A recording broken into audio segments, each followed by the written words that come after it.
한 3억 원, 그리고 학교에서 매칭 3억 원에서 6억 원 정도를, 그러면 학교 매칭까지 하면 13억 원 정도, 그 정도를 6억 원을 학생 장학금으로 줍니다. 그리고 나머지 것들을 이제 아까 말씀드린 그런 것으로 지원을 해드리는 게 내용입니다. 근데 이게 이제 지금 올해 1학기, 2학기 진행이 됐습니다. 앞으로 4년인가요? 3년인가요? 우리 김종현 3년인가요? 3년이죠. 그러니까 3년을 더입니다. 그러니까 이때 다니셔야 혜택을 받습니다. 그래서 이번에 들어오셔야 됩니다. 자, 지금까지 그러면 말씀드린 거를 모두 종합을 해서 과연 우리는 어떤 학생들이 나오고 있는가 하는 걸 말씀드리겠습니다. 아까 말씀드린 것처럼 현재까지 졸업생, 수료생이 석사는 235명, 박사는 166명이 배출이 됐습니다. 박사가 수료를 했다 하면 코스웍이 다 끝난 겁니다. 그죠? 그리고 논문이 아직 안 끝난 분들도 상당수 있습니다. 왜냐하면 4년이 평균인데 4년 내에 끝내시는 분들은 정말 모범생입니다. 정말로 빨리 끝내신 분은 3년도 있습니다. 근데 보통 4년이면 모범생, 7년도 있습니다. 그러니까 또 아예 나는 도저히 못 쓰겠다 해서 수료로 만족하겠다 하시고 가신 분도 계십니다. 또 어쨌든 그분들도 다 우리의 졸업생이고 수료생이고 우리 동문입니다. 그런 분들이 235명, 166명이 나와 있습니다. 그리고 이제 저희가 궁극적으로 CTO, CRO, COO를 배출하겠다 했으니까 그분들이 얼마나 되었을까 하고 세봅니다. 그랬더니 23명이 나왔습니다. 근데 대개 CTO, CRO, COO가 되려면 몇 살? 50살은 넘어야 되지 않습니까? 그래서 이분들은 그 와중에 과정 중에 있는 분들이 더 많을 거라 생각합니다. 근데 어쨌든 이 중에 상당수 부분들은 도달을 하셨고요.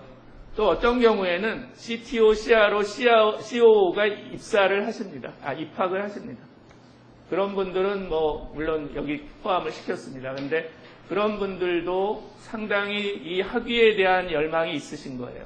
이 학위가 필요하다 생각하시고 들어오십니다. 창업을 하였던 아니면 본인이 어떻게 노력을 해서 CEO가 되셨던 한 분들도 12명이 있습니다.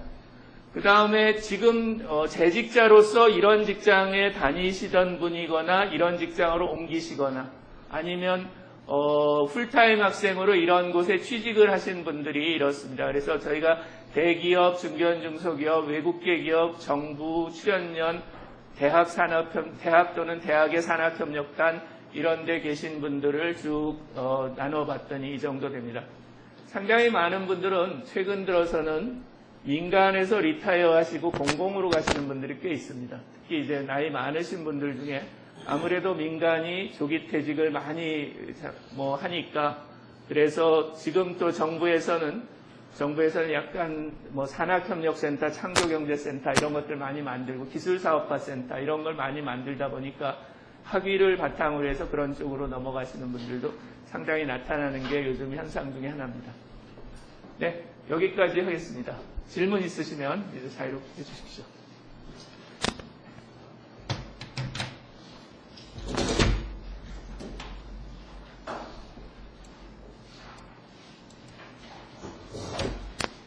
네.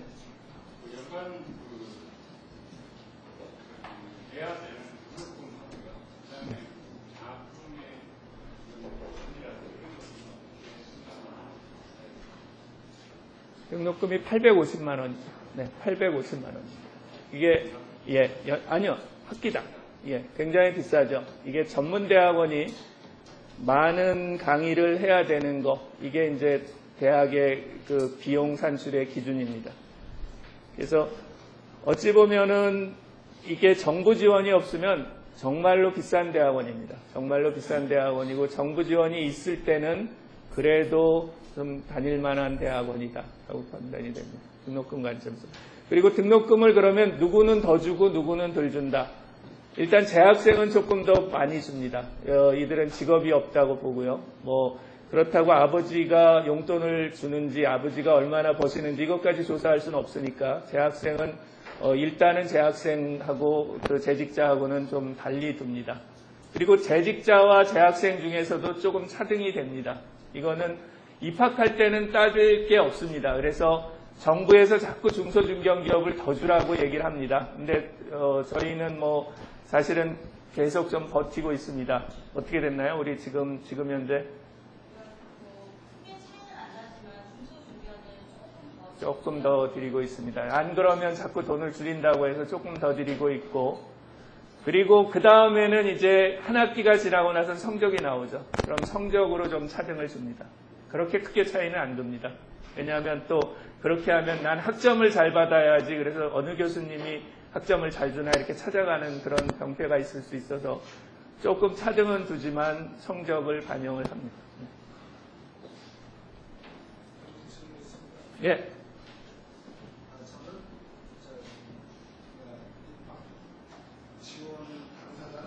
네. 네. 네. 예, 예. 네.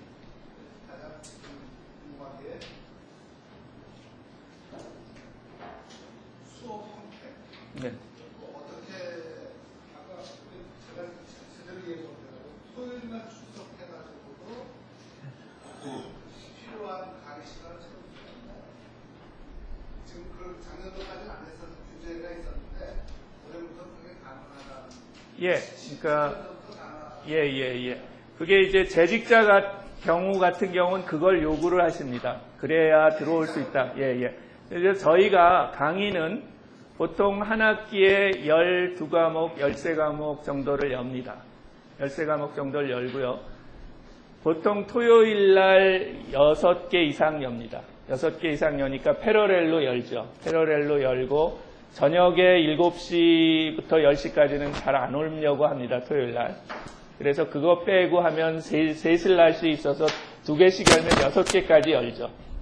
그렇게 열고 그 다음에 평일날 주중에 7시에 여시는 분들 6시, 7시에 여시는 과목도 있고요. 아니면 낮에 여는 과목도 있습니다. 그래서 그렇게 해놓기 때문에 재직자 학생의 경우는 낮에 있는 과목만 다 들어도 졸업이 또 가능합니다. 그렇긴 한데 과목의 성격상 뭐 토요일 날 나와야 될 필요도 있고 뭐 이럴 수는 있습니다. 반면에 재직자 학생의 경우는 평일 날 낮에 도저히 못 온다. 이게 하드 컨스트레인입니다. 그래서 그분들은 토요일에 있는 것만 다 듣고 주말에 밤에 열리는 과목만 다 들어도 어쨌든 이쪽에 6개, 이쪽에 서너 개가 있으니까 12개 중에 뭐 한 9개 정도 이상 있으니까 그걸로 가능하다는 말씀을 드린 거죠.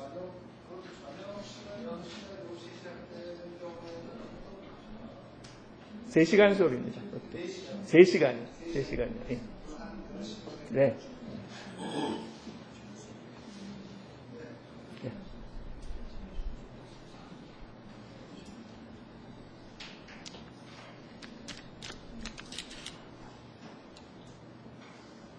네. 그 트랙이 3개가 있다고 말씀하셨는데 그 소속 기간에 따라서 그냥 결정이 되는 건가요? 이 트랙은 굉장히 소프트한 겁니다. 그리고 레코멘데이션이에요. 본인이 이런 걸 지향한다면 이 과목들을 쭉 들으십시오라는 거지. 그렇다고 해서 학위에 찍히지도 않고요. 왜 이 트랙으로 간다고 그러다 이 트랙으로 갔냐 이런 거 없습니다. 근데 저희가 어떤 로드맵으로 이렇게 하시는 게 본인이 이런 걸 원하신다면 또 본인이 이런 배경에서 오셨다면 이게 맞을 거다라고 레코멘데이션 해드리는 거지 그거를 안 따르면 안 된다든가 바꿀 수 없다든가 이런 건 전혀 아닙니다.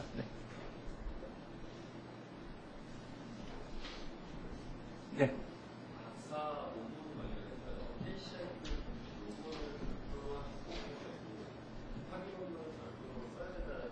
네. 네, 맞습니다. 근데 보통 이렇게 갑니다. 학위 논문은 100페이지 정도 됩니다. 그런데 저널 논문은 20페이지를 안 넘습니다, 보통. 그러니까 학위 논문 중에 엑기스를 뽑아서 내시거나 아니면 학위 논문이 조금 여러 부분을 건드렸으면 그 중에 가장 뭐 자신 있거나 먼저 나온 결과나 이런 걸 보통 내십니다. 그리고 학위 논문 하나 가지고 논문을 두세 편 쓰시는 분도 있어요. 그리고 보통은 이제 학위 논문 심사하기 전에 이게 채택이 돼야 되니까 전략적으로 이거를 먼저 쓰십니다. 먼저 염두에 두시고 쓰시고 거기에 살을 붙여서 하시거나 아니면 몇 개의 문제로 나눈 다음에 먼저 해결한 문제부터 KCI에 내고 그 다음에 이렇게 가십니다.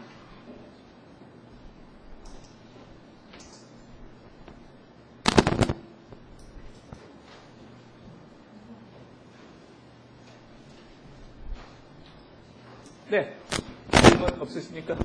학업 계획서를 보니까 총 4가지 항목으로 나눠져 있어요. 각 항목에 대해서 좀 가이드 좀 해주세요. 아, 내용이 많이 겹치고 네. 예. 학업계획서는 어떤 용도인고 하니 면접할 때 봅니다. 교수들이. 그런데 거기에는 뭐 학부에서도 학부 입학시험에도 그런 걸 뭐 자기소개서 뭐 이런 식으로 쓰시는 것 같이 그런 일반적인 걸 쓰시면 됩니다. 그리고 본인이 얼마나 특히 이제 MOT는 각자 바라보는 게 좀 다릅니다. 나는 MOT를 이렇게 생각한다. 나는 MOT가 이렇게 필요하다. 이런 얘기를 설득력 있게 쓰시는 게 가장 중요하다고 봅니다. 네.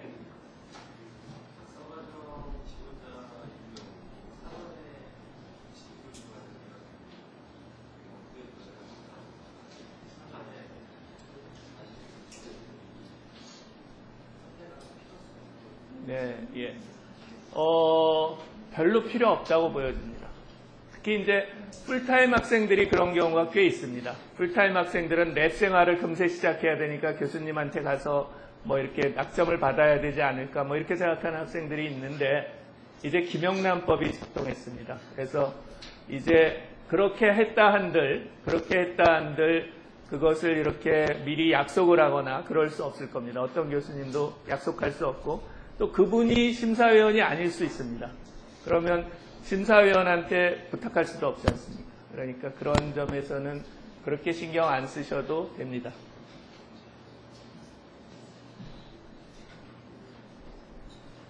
네. 그 제출 서류를 보면 그 소속 기관의 수석 보호 출석이나 확인서 같은 게 그게 아직 남아있나?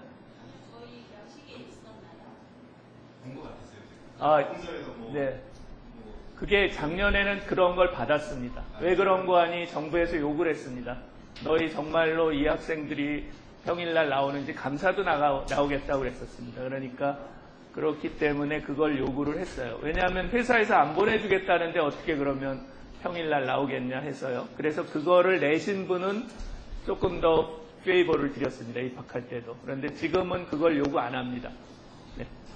대신에 그거는 있습니다. 저희가 또 이 사업을 하면서 정부가 교육과 학생이 다니는 회사의 문제를 같이 해결해줘라 이렇게 얘기합니다. 재직자 학생의 경우는요. 그렇기 때문에 재직자 학생이 회사에서 네가 학교를 가는구나를 인지하고 그 다음에 너를 학생을 매개로 이 프로그램하고 같이 우리 문제를 들여다보겠다 하는 거를 우리 패밀리 기업이라고 부릅니다. 그래서 패밀리 기업을 하겠다고 사장님이 사인을 하면 그러면 조금 가점을 주겠다 이렇게는 해놨습니다. 근데 그게 출석을 요구하고 이런 건 아닙니다. 그럼 지금 평일 야간이 아닌 평일 오후에 학습은 아예 없어진 거? 아니요, 없어지진 않았습니다. 네, 없어지진 않았고요. 평일 오후 1시 이렇게 하루 정도 와야 되는 거예요? 아닙니다. 그러니까 아까 말씀드린 것처럼 이제 예전에는 그런 거를 꽉 채워야 됐어요. 3분의 1을 이걸로 채워야 됐고 그거를 일반 대학원 남아있는 프로그램으로 간신히 토요일을 조금 더 확보를 했었는데요. 지금은 이 규정이 없어졌습니다. 그래서 저희는 토요일 날 8과목 정도를